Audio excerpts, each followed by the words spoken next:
우리 이사야서 우리 40장을 보시면은 첫 서두 속에서 원문 속에서는 위로하라 위로하라라는 말이 가장 먼저 나옵니다. 너희 하나님께서 이르시되 너희는 위로하라 내 백성을 위로하라라고 강조를 하고 있습니다. 내 백성이 누구이겠습니까? 하나님께서 택하신 하나님의 언약 백성인 유다 백성을 가리킵니다. 그리고 하나님의 말씀 받은 자들에게 그 백성 하나님의 택한 유다 백성들로 하여금 그들을 위로하라 위로하라라는 말씀을 전하고 있는 것입니다. 이사야서 40장을 시작하면서 왜 갑자기 하나님께서 그 백성들에게 선지자들을 통하여서 위로하라 위로하라라는 이렇게 강한 메시지를 이들에게 전하고 있는지 그 상황을 먼저 저희들이 이해할 필요가 있습니다. 이사야서를 크게 세 등분으로 나누기도 하고 2등분으로 나누기도 하는데 왜 그러한가 하면 보통 1장부터 39장까지를 한 부분으로 보고 그리고 지금 우리가 읽은 본문 40장부터 66장까지를 크게 한 본문으로 봅니다. 왜 이렇게 나누어 보냐면 1장부터 39장까지의 내용은 대부분 하나님께서 심판하시는 내용입니다. 대부분 그 중에 핵심적인 것이 유다 백성들, 자기 백성들의 죄악을 낱낱이 고하고 그 죄를 무섭게 심판하시고 징계하시겠다라는 내용이 주를 이룹니다. 그런데 40장부터 가면 갑자기 하나님의 위로의 메시지들이 많이 66장까지 계속해서 회복의 메시지들이 계속해서 쏟아지게 됩니다. 물론 그렇다고 해서 1장부터 39장까지는 딱 무자르듯이 그냥 심판만, 저주만, 또 죄악만 다 늘어진 게 아니라 여기 또 40장부터 66장까지는 무조건 회복만 다 들어있는 것이 아니라 그것이 주가 됩니다. 1장부터 39장까지에는 그 핵심 대상이 유다 백성이지만 또 망해가는 북이스라엘을 향하여서 또 이스라엘의 그 주변 모든 열국들을 향하여서 그 죄들을 낱낱이 지적하고 또 그것을 심판하는 그런 내용들이 있는 것입니다. 1장부터 39장까지 하는데 각별히 36장으로 오면서 39장까지에 우리가 바로 앞에 40장 바로 앞에 보듯이 히스기야의 이야기가 나오고 있습니다. 히스기야의 이야기가 나오는데 각별히 여기서 어떤 히스기야의 이야기들이 마무리가 되냐면 바로 히스기야가 죽을 병이 걸렸다가 바로 선지자 이사야에 의해서 이제 네가 죽을 병이 되었으니 이제 정리하고 준비를 하라라고 말했을 때 히스기야가 눈물로써 주님 앞에 기도를 합니다. 그래서 히스기야가 하나님께서 그 음성을 들으시고 히스기야의 기도를 들으시고 히스기야의 생명이 15년이나 연장이 됩니다. 근데 39장에 보시면 여러분들 그 히스기야가 나왔다는 소식을 듣고 바벨론에서 사절단을 보냅니다. 그에 나왔다는 소식을 또 사절단을 보내는데 히스기야가 그 사절단들에게 전부 궁과 그들의 창고에 있는 모든 보물과 이런 것들을 다 보이게 됩니다. 그런데 그 소식을 안 이사야가 히스기야에게 바로 이런 소식을 전하게 됩니다. 우리 39장 5절부터 한번 보시겠습니다. 5절부터 보시면 이사야가 히스기야에 이르되 왕은 만군의 여호와의 말씀을 들으소서. 보라, 날 이르니 내 집에 있는 모든 소유와 내 조상들이 오늘까지 쌓아둔 것이 모두 바벨론으로 옮긴 바 되고 남을 것이 없으리라. 여호와의 말이니라. 또 내게서 태어날 자손 중에 몇이 사로잡혀 바벨론의 왕궁의 환관이 되리라 하셨나니 라고 이야기를 하고 있습니다. 바로 바벨론에 너희가 지금 너희에게 문화했던 바벨론에 의해서 너희가 포로가 될 것이고 너희에게 있는 모든 것들을 다 빼앗기고 그런 비참한 신세가 될 것이다 라고 이야기를 하고 있는 것입니다. 역대하 32장에 보면 이 히스기야의 행위를 보고 이렇게 기록을 하고 있습니다. 히스기야가 하나님으로부터 은혜를 받고서 그 마음이 교만하여져서 그 받은 은혜에 보답하지 아니하였다라고 말을 하고 있습니다. 아마도 바벨론의 사절단이 온 것은 그냥 히스기야라는 왕이 어떻게 하나님의 놀라운 기적에 의해서 나왔대? 그래서 그 놀라운 것을 그냥 보러 온 것이 아니라 당대에 강대국으로 서 있던 아수르에 대해서 어떻게 보면 군사적인 또 정치적인 어떤 그 교력을 맺기 위한 그런 수단으로서 아마 온 것처럼 보입니다. 그러면서 아수르에 대항할 수 있는 또 유다와 동맹할 수 있는 그런 어떤 기틀을 마련하고자 하는 어떤 외교적인 그런 모습이 있었지 않았을까 하는 생각이 듭니다. 그런 가운데 히스기야가 보인 것은 하나님의 영광이 아니라 자기가 갖고 있는 재물들이었습니다. 자기가 갖고 있는 국력들이었습니다. 아마 이것이 하나님 앞에는 그렇게 썩 좋지 못한 것이고 이것이 하나님 앞에는 굉장히 교만한 모습으로 보였고 하나님을 의지하지 않는 모습으로 보였던 것이었습니다. 사실상 1장부터 계속해서 유다 백성들은 정말 말할 수 없이 하나님 앞에 패역한 백성이고 짐승보다 못한 자들이라는 소리를 계속 들으면서 이들의 징계를 하나님께서 계속해서 말씀하십니다. 그런데 36장부터 오면 히스기야라는 왕이 나와서 그야말로 이때껏 유다 백성들이 하지 못했던, 또 히스기야 왕의 바로 앞에 있었던 히스기야 왕의 아버지가 아하스라는 왕입니다. 아하스는 남유다 왕국 중에서 악한 사람 중에서도 굉장히 악한 사람으로 명성이 자자한 자입니다. 하나님의 성전을 더럽히고 이방의 우상신들을 섬기고 자기 자식을 바치는 이런 하나님께 정말 패역한 짓들을 서슴지 않는 자였습니다. 그런데 히스기야가 바로 어떤 일을 하냐면 그런 아버지께서 했던 모든 죄악들을 다 뒤집습니다. 우상을 없애버리고 성전을 정결케 하고 하나님의 절기를 지키면서 하나님과 함께 할 수 있도록 백성들에게 가르치고 이러한 일들을 해내는 것입니다. 그런데 이 히스기야마저 이렇게 주님 앞에 여실히 무너지는 모습을 보여주고 있는 것입니다. 그리고 이 사건은 바로 주전 586년에 바로 바벨론에게 망하는 역사적인 사건으로 이 사건이 실현화된다라는 것입니다. 그리고 오늘 바로 40장에 넘어와서 이러한 상황 속에서 40장에 넘어와서 내 백성을 위로하라 라는 메시지가 나오고 있는 것입니다. 사실상 이 메시지는 앞에 1장부터 39장까지는 이사야가 활동했던 시대 우시야, 요담, 아하스, 히스기야 이 네 왕 시대에 활동했는데 주로 그 이사야가 활동했던 시대 가운데 그래도 거의 다 맞춰져 있습니다. 그런데 40장부터는 그렇게 맞춰져 있지 않고 이사야가 살던 시대를 훨씬 뛰어넘습니다. 이사야가 죽고 나서도 여기서 이제 바벨론의 포로가 되고 이 말씀이 전해지는 것은 지금 이사야가 있는 이 살아있는 이 시대로부터 근 150년 뒤에 바로 하나님의 말씀대로 바벨론의 포로로 잡혀가서 이제 거의 바벨론의 포로의 때가 끝나고 다시 하나님의 때가 되어서 바벨론에서 이제 포로를 귀환하는 그 시점에 주어지는 유다 백성들에게 향한 1차적인 메시지라고 할 수 있습니다. 그 배경을 가지고 지금 이 하나님의 백성들에게 선지자들을 통하여서 이 메시지를 전하라, 위로하라 라는 그 메시지를 전하라고 말씀하시는 것입니다. 그들이 하나님 앞에 두드려 맞고 그들이 비참하게 자신들의 모든 것을 다 털리고 성전이 무너지고 비참한 상황 속으로 하나님의 백성들이 끌려가서 포로 그들의 삶, 자기의 땅도 아닌 곳에서 포로 생활을 하는 그런 삶 속에서 이제 하나님이 살아계신가, 하나님은 어디 계신가라는 것들을 점점 잊혀져 갈 만, 살아계신 하나님에 대한 것들이 희미해져 갈 즈음에 하나님께서는 하나님의 인자하심과 자비하심을 드러내는 중요한 메시지로 그 백성들을 일깨우고 그 백성들을 끄집어내려는 메시지를 강하게 선포하고 그 백성들의 닫힌 문을 여시는 작업을 지금 하고 있는 것입니다. 그 작업이 이제 40장부터 해가지고 66장까지 계속해서 단순히 포로 시대에 돌아오는 그 백성들뿐만이 아니라 오고 오는 죄악 속에 갇힌 모든 세대를 향하여 외치는 하나님의 위로의 메시지가 되는 굉장히 방대한 메시지를 지금 이사야서 40장부터 하나님께서 전하고 계신 것입니다. 자, 그렇다면 그러한 포로 가운데 있는 백성들이 이제 하나님 앞으로 돌아온 데 있어서 그들을 위로할 수 있는 말, 그들의 마음에 진정한 위로가 될 수 있는 그 말이 무엇인지를 이제 살펴보도록 하겠습니다. 2절부터 보시면 그 위로의 메시지를 먼저 어떻게 전하라고 하는지 한번 같이 읽어보시겠습니다. 2절 읽어보시겠습니다. 시작.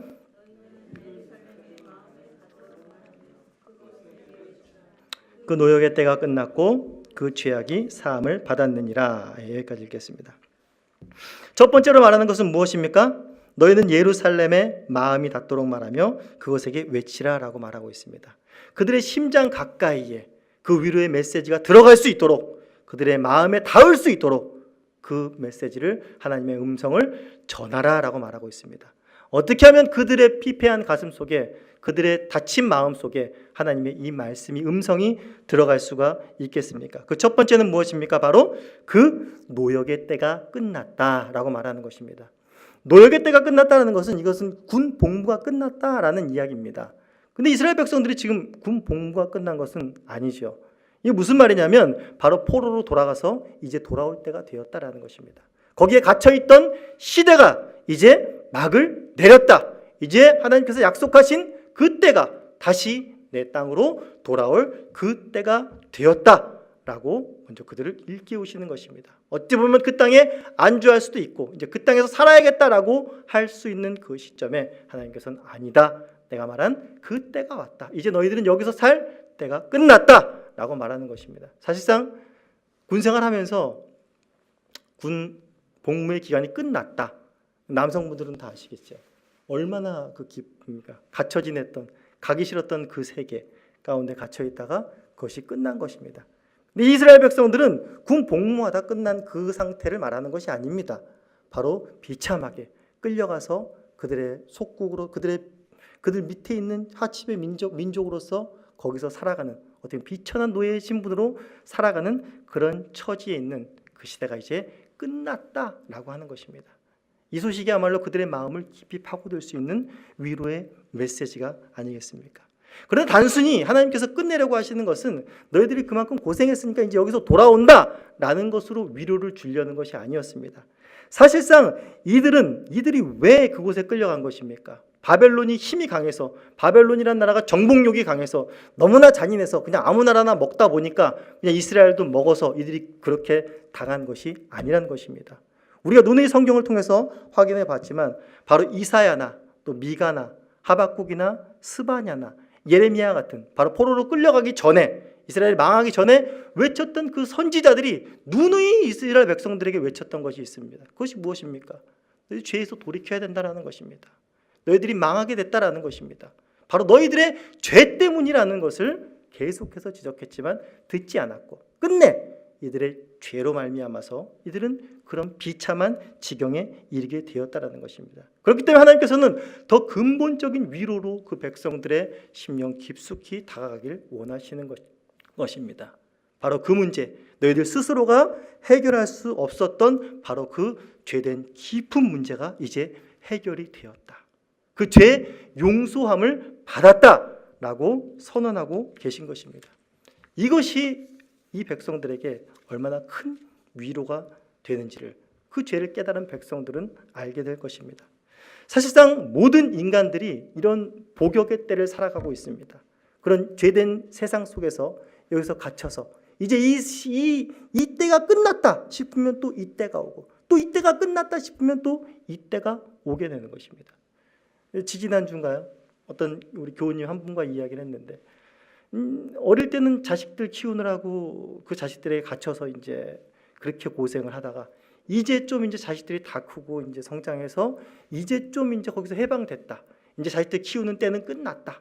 그리고 이제 내 삶을 살아가려다 보니까 내 몸이 엉망인 거죠.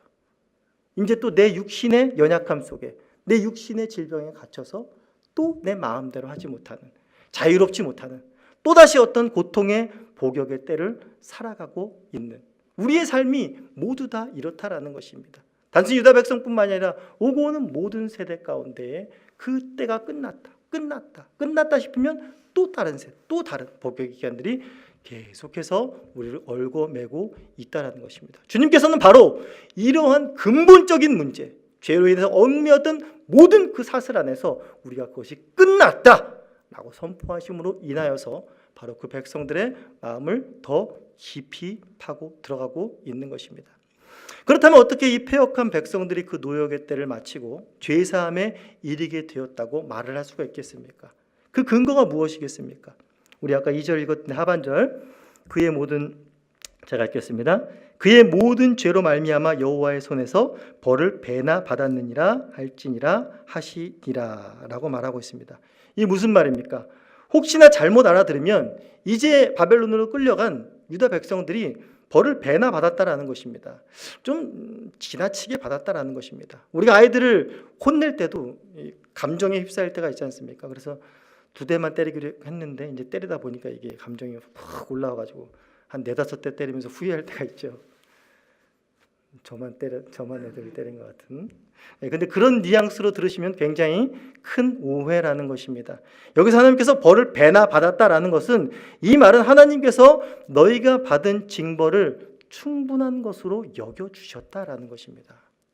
사실상 계속해서 하나님께서 이스라엘 백성들을 끌어내면서 모세의 입을 통하여서 반드시 이러한 일이 있을 것이라고 말했습니다.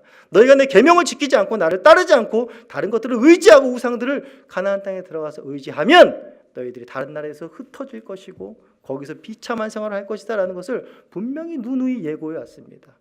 그런데 이 백성들이 그걸 지키지 않았다는 것입니다. 이들은 거기서 그냥 평생 그 신분으로 살고 거기서 죽어도 정체성을 잃고 그냥 그 우상들에 쌓여서 죽어도 마땅한 자들입니다. 그런데 하나님께서는 바로 그들에게 그들이 받은 그 징벌을 충분한 것으로 하나님께서 여겨주신 것입니다. 무슨 뜻입니까? 바로 하나님의 자비하심과 인자하심. 그들이 생각하기에 포로로 끌려와서 하나님 과연 우리를 사랑하셨는가? 하나님의 자비하심이 있었겠는가? 인자하심이 있었겠는가? 라고 말할 때 다시 한번 하나님께서 그들을 향한 자비와 인자하심이 살아계신 그 하나님이라는 것을 다시 한번 일깨워 줌으로 인해서 다시 한번 그들의 심령 가운데 깊숙이 그들의 마음에 닿도록 이어지는 그런 메시지라고 할 수가 있겠습니다. 사람이 누가 의로워서 스스로 자기의 죄값을 다 치르고 하나님 앞에 이제 졸업할 때가 되었습니다. 저를 풀어주소서라고 말할 자가 있겠습니까? 하나님께서 그렇게 여겨주신 것입니다. 그러므로 말미암아서 하나님의 그 무한한 자비하심과 인자하심이 무엇인지를 그 백성들에게 드러내길 원하시는 하나님의 마음이 바로 여기 담겨 있다라는 것입니다. 그러면서 이제 3, 4절을 통해서 더욱더 하나님께서 그 백성들의 죄를 사했다 하시고 더욱더 그 백성들을 향하여서 하나님이 크게 그 마음속으로 달려오시는 적극적으로 다가오시는 그런 모습들을 3, 4절 속에서 보여주고 있습니다. 우리 3절과 4절 같이 한번 읽겠습니다. 시작. 외치는 자의 소리여 이르되 너희는 광야에서 사막에서 우리 하나님의 대로를 평탄하게 하라. 골짜기마다 도두어지며 산마다 언덕마다 낮아지며 고르지 아니한 곳이 평탄하게 되며 험한 것이 평지가 될 것이요. 자, 뭐라고 말을 하고 있습니까? 지금 외치는 자의 소리를 통해서 무엇을 하라고요? 너희는 광야에서 여호와의 길을 예비하라. 사막에서 우리 하나님의 대로를 평탄케 하라. 사막에 있는 여러 골짜기들, 또 산들, 언덕들, 고르지 아니한 것들, 그 험한 곳들이 다 평지가 될 것이요 라고 말하고 있습니다. 언뜻 보면 무슨 광야에다가 이렇게 뭐 아스팔트를 깔아라, 뭐 이렇게 사막에다가 뭐 이렇게 도로 공사를, 확장 공사를 하라라는 이런 내용인 것 같습니다. 이런 내용으로 비춰집니다.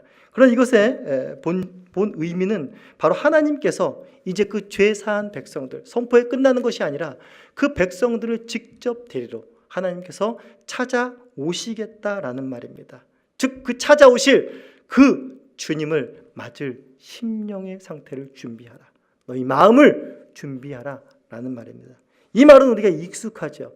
이 말은 앞으로 700년 후에 세례 요한의 입술을 통해서 그대로 전해지는 그 세례 요한의 음성이 됩니다. 우리 마태복음 한번 같이 보시겠습니다.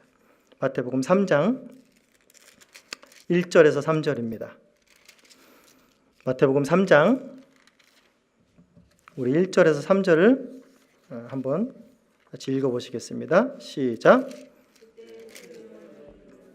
유대 광야에서 전파하여 말하되 회개하라 천국이 가까웠느니라 하였으니 그는 선지자 이사야를 통하여 말씀하신 자라 일렀을 때 광야에서 외치는 자의 소리가 있어 이르되 너희는 주의 길을 준비하라 그가 오실 길을 곧게 하라 하였느니라. 즉 무엇을 준비하라는 것입니까? 하나님을 맞을 준비를 하라는 것입니다. 회개하는 심령을 요구하고 있는 것입니다. 주를 맞은 복된 심령이 되기를 간절히 바라고 있는 것입니다.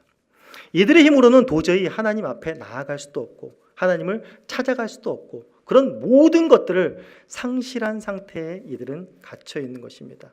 이들이 죄사함을 받고 그 갇힌 것에서 노역의 때가 끝나고 다시 돌아올 수 있는 유일한 길은 무엇입니까? 바로 하나님께서 이들을 찾아오시는 것밖에 없습니다. 하나님께서 찾아오실 때 바로 그들을 가리었던 그 죄악의 무수한 장애들, 골짜기마다 도두어지며 산마다 언덕마다 낮아지며 고르지 아니한 것이 평탄하게 되며 험한 곳이 평지가 될 것이라는 말입니다. 사람의 힘으로 우리의 능력으로 그분 앞에 이렇게 대하여 갈 수가 없는 것입니다. 주님이 찾아오실 때에 그 어떠한 장애도 너희를 가로막지 못할 것이다. 내가 가는 그 길이 모두 평탄케 되어질 것이다 라고 하시면서 하나님의 찾아오심을 선포하심으로 인하여서 이제 그 백성들의 마음속에 한 걸음 더 깊숙이 다가가시는 하나님의 뜻을 여기서 잘 볼 수가 있습니다. 이런 놀라운 일들이 바로 한시적으로 어떤 조그만 곳에서만 이루어지는 것이 아니라 5절 보시면 그때 여호와의 영광이 나타나고 모든 육체가 그것을 함께 보리라. 이는 여호와의 입이 말씀하셨느니라 라고 말하고 있습니다. 이 모습은 마치 무엇을 연상케 하냐면 바로 이스라엘 백성들이 애굽에 갇혀 있을 때 그 애굽으로 친히 찾아오셔서 그 백성들을 그 애굽의 강한 손에서부터 이끌어내셔서 광야로 그리고 시내산으로 인도하셔서 시내산에서 강림하셔서 그 백성들을 친히 만나신 하나님의 놀라운 능력, 하나님의 친히 찾아오심의 놀라운 역사들을 바탕으로 이 사건들을 기억하게 하시고 그것들을 생각나게 하심으로 말미암아 그의 백성들의 마음의 문을 더욱더 열고 있는 것입니다.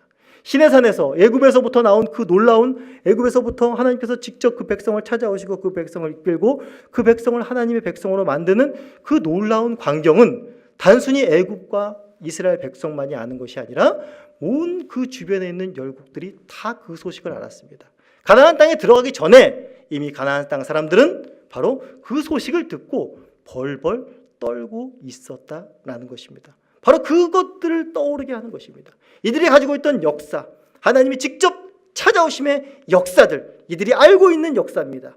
대대로 이들이 전에 들어왔고 대대로 보아왔던 그 역사들을 다시금 일깨우시면서 그때 찾아왔던 그 하나님께서 다시 너희에게 찾아가신다는 그 사실, 내가 가야지만 이러한 해방이 있고 이러한 참된 위로가 있을 수 있다라는 그 메시지로 그 백성들의 마음을 한껏 더 두드리며 하나님께 나아가고 있는 것입니다.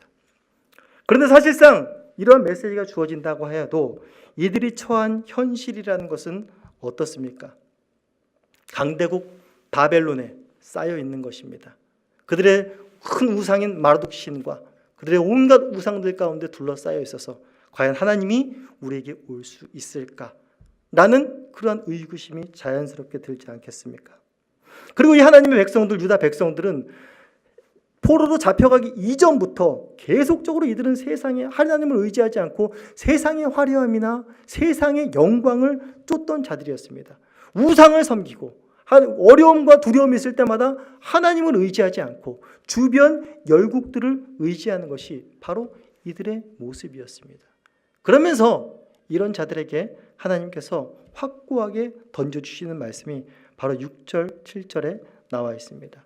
우리 6절부터 보시면 말하는 자의 소리여 이르되 외치라. 대답하되 내가 무엇을 외치리이까? 아니 이르되 모든 육체는 풀이요 그의 모든 아름다움은 들의 꽃과 같으니 푸른 마르고 꽃이 시들문 여호와의 기운이 그 위에 불미라. 이 백성은 실로 풀이로다. 푸른 마르고 꽃은 시드나 우리 하나님의 말씀은 영원히 서리라 라고 말하고 있습니다. 지금 뭘 비유하고 있습니까? 바로 풀과 꽃의 허망함, 그것들은 시드나 우리 하나님의 말씀은 영원히 선다라는 것을 대조하여 지금 말하고 있는 것입니다. 이 상황은 지금 우리나라에서는 잘 일어나지 않는 현상이지만 팔레스티나 고대 근동에서는 함신이라는, 비가 오긴 한 5월 전쯤에 함신이라는 바람이 불어온다고 합니다. 저도 이제 가보지는 못했지만 이제 영상이나 그런 것을 통해서 봤는데 이제 우리나라처럼 황사 같은 것입니다. 우리나라도 이제 황사가 이제 많이 끼니까 그건 아닌데 다른 것은 무엇인가 하면 그것과 동반하여서 뜨거운 바람이 동쪽에서부터 불어오는 것입니다.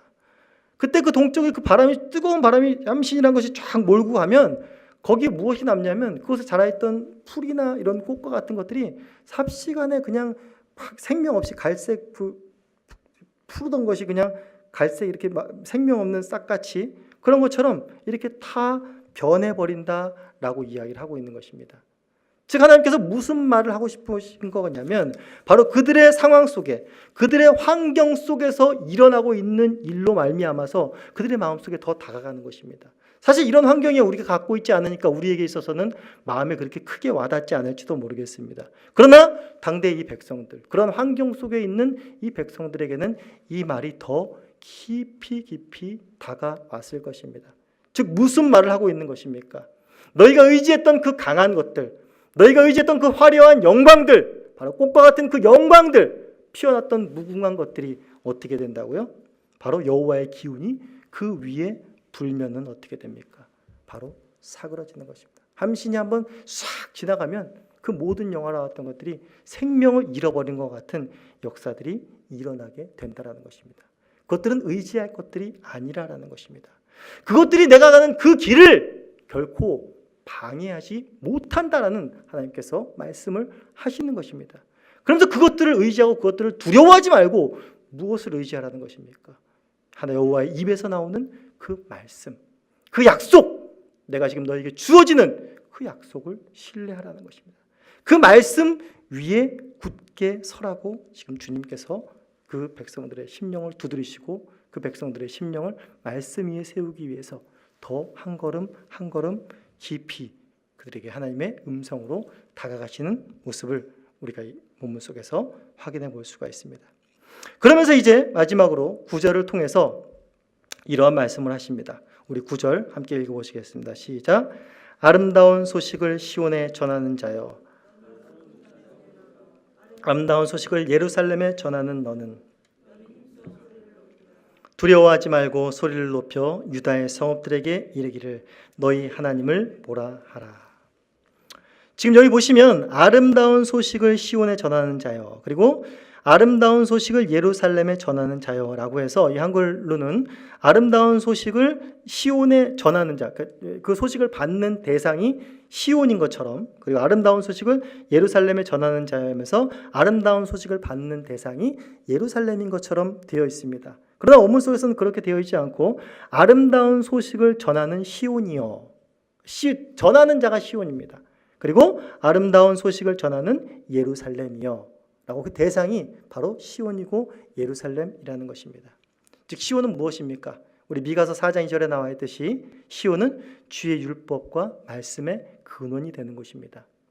이들이 패역함으로 말미암아서 그 시온이, 그 예루살렘이 더 이상 하나님의 말씀이 들려지지 않고 이제 그것은 끝나고 황폐해진 것 같으나 하나님께서 다시 그 말씀의 근원을 회복시키신다는 것입니다.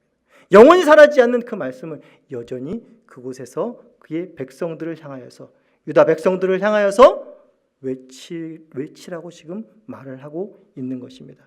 그래서 어떻게 외치라고요? 높은 산에 오르라고 말하고 있습니다. 힘써서 소리를 높이라고 말을 하고 있습니다. 두려워하지 말고 소리를 높여서 말을 하라고 합니다. 유다의 성읍들에게 너희는 가서 전하라 라고 외치고 있는 것입니다. 무엇을 외치라는 것입니까? 마지막에 너희의 하나님을 보라 라는 것을 외치라는 것입니다. 높은 곳에서 만왕이 다 듣도록 힘써 반드시 이루어질 그 일, 너에게 위로를 주실 그 복역의 때를 끝내고 너희들의 모든 죄를 사하고 너희들 그곳에서 해방하여서 세상에 줄 수 없는 위로로 너희들을 위로하시고 하나님의 백성으로 회복시키실 그 하나님을 바라보라 라는 것이 이 메시지 속에서 9절까지 나오는 하나님의 중요한 메시지입니다. 이들이 그 복역의 때를 끝내고 그 죄사함의 그 갇힌 틀 안에서 이들이 나아올 수 있는 유일한 길, 이들이 받을 수 있는 유일한 위로는 무엇이라는 것입니까? 바로 하나님을 바라보는 것입니다. 어떠한 하나님을 바라보는 것입니까?